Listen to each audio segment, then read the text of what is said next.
Halo semua, kembali lagi. Sekarang kita akan bahas tentang histologi dari eritrosit, ya kan? Ya intinya ini bacalah, udah sedang diulang-ulang sampai aku bosen ngomongnya. Kalau belum tahu silahkan lihat di video sebelumnya, oke?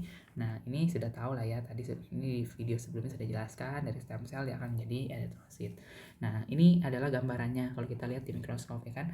Yang pertama itu rubriblas, ya kan? Rubriblas ini dia tuh khasnya gimana sih? Dia intinya bulat biru merah. Jadi intinya bulat dengan warna biru merah, ya kan? Kemudian dia mempunyai sitoplasma yang biru, dia besar, ya kan? Terus dia jumlahnya dikit. Lalu dia kelihatan ada anak inti. Ini gambarnya emang kurang jelas sih, tapi kalau misalnya aku mau tunjuk anak intinya itu yang ini nih, sepertinya. Nih, ada anak inti itu. Nah, itu kelihatan ada anak intinya. Itu tadi sih rubriblas. Nih hafalin aja yang aku tandain warna biru. Yang membedakan soalnya itu. Nah, berikutnya ada prorubrisit, ya kan namanya sudah rubrisit, berarti sudah mulai rubra, ya kan sudah mulai agak merah, ya kan sitoplasma biru merah tuh. Nah, terus anak inti sudah tidak kelihatan kan. Nah, kemudian dia itu kromatin intinya masih kasar, ya kan. Kemudian dia jumlahnya 1-4%, dia lebih sedikit. Dia lebih kecil dari rubriblas. Berikutnya sekarang rubrisit. Tadi kan rubriblas, sekarang sudah sit, berarti dia sudah menjadi sel kan berarti. Nah, intinya kromatinnya masih kasar di inti. Dan dia ada piknoktik ya. Piknoktik ini tuh gumpalan hitam nih, kelihatan nggak ini? Tuh gumpalan hitam. Ya. Nah, itu adalah piknoktik, ya kan. Dia dominannya warnanya merah, jumlahnya sudah mulai banyak.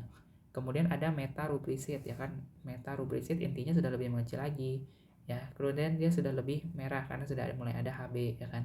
Kemudian sudah kromatinnya sudah ada kromatin maksudnya, terus ada 5 jumlahnya 5-10%. Kemudian retikulosit. Nah, retikulosit ini sudah mau jadi lah. Nah, intinya sudah hilang kan. Kemudian dia sisanya hanya retikulumnya saja, retikulum ya kan. Kemudian dia jumlahnya sedikit gitu. Terus yang terakhir eritrosit. Nah, ini eritrosit yang aku bilang kalau misalnya di tengahnya kelihatannya agak putih, ya kan? Dia bentuknya bikonkav, no inti, no organel, dan umurnya 120 hari. Nah, dari gambar ini kita bisa melihat apa sih kelainan atau enggak. Lihat dari seberapa besar putihnya. Pokoknya putihnya ini cuman boleh sepertiga ya. Apa 2/3 ya? Pokoknya cuman boleh sepertiga. Sepertiga kayaknya. Oke, begitu. Ya, sepertiga. Nah, ini morfologi eritrosit. Nah, eritrosit itu kita harus lihat 3 hal untuk mengetahui dia normal apa enggak, yaitu dari shape-nya, size-nya, sama staining-nya. Nah, size-nya kita lihat normositik, mikrositik, atau makrositik. Nah, gimana kita tahu? Kita bandingkan dengan inti dari limfosit, ya kan? Limfosit kecil. Jadi, kita lihat ada limfosit kecil, nanti kita bandingkan. Dia lebih besar atau lebih kecil? Atau sebesar itu. Kalau sebesar itu ya normal. Nah, kemudian staining atau warnaannya apakah hipokrom atau normokrom. Kalau hipokrom itu berarti dia seperti putih, bagian putihnya itu lebih dari sepertiga. Kalau normokrom ya berarti sepertiga. Kemudian shape-nya ada macam-macam. Nih, sekarang kita bahas tentang shape-nya. Yang normal ya tetap ya bikonkav, harus bikonkav. Ya, ini gambaran dari makrositik ya kan. Terus ini dia mikrositik.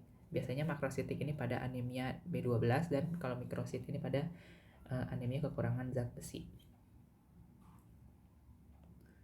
Nah, ini pewarnaannya kita lihat ya kan. Ini yang normal dia sepertiga di dalam. Terus ini yang tidak normal nih. Ini pucat kan nih sampai ke ujung-ujung. Ini kan kalau kita banding nih lebih ke ujung-ujung. Ini perlu latihan sih untuk lihat ini. Nah, ini hiperkrom. Nah, hiperkrom itu dia nggak ada putih-putihnya. Ini biasanya ditemukan pada perubahan bentuk juga. Kalau misalnya bentuknya berubah nanti dia mempengaruhi juga warnanya gitu. Oke.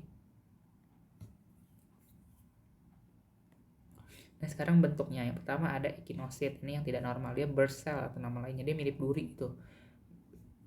Disebabkan karena adanya krenasi. Penyebabnya itu semua bisa dibaca. Kemudian sperosit. Sperosit ini dia bulat gelap. Dia bentuknya kayak bola gitu. Spero kan. Bulat gitu. Terus leptosit. Leptosit ini mirip papan target. Nanti disebut juga target cell ya. Atau bull eyes cell ya. Itu pada keadaan talasemia biasanya khas. Kemudian ada akantosit. Nah, akantosit ini kayak nonjol-nonjol duri gitu. Kalau ini kan kayak nih bisa lihat kan bedanya. Bingung gue menjelaskannya. Nah, berikutnya ada ovalosit. Ovalosit itu bentuknya kayak oval jelas. Terus ada drepanosit atau kita lebih kenal sebagai sickle cell ya kan. Ada sickle cell anemia itu biasanya. Terus skistosit itu biasanya eritrosit yang pecah. sel helm, dia tuh bentuknya kayak helm ya kan, ini kayak helm abang Gojek kan kelihatan.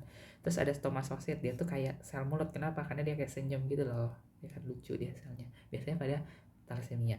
Kemudian ada teardrop cell, dia seperti tetesan air mata, apalagi bagi kita para pejuang-pejuang FK. Terus ada poikilocytosis, itu berarti dalam satu lapak pandang kita bisa lihat bentuknya bermacam-macam. Nah, selesai untuk histologi dari sel darah merah.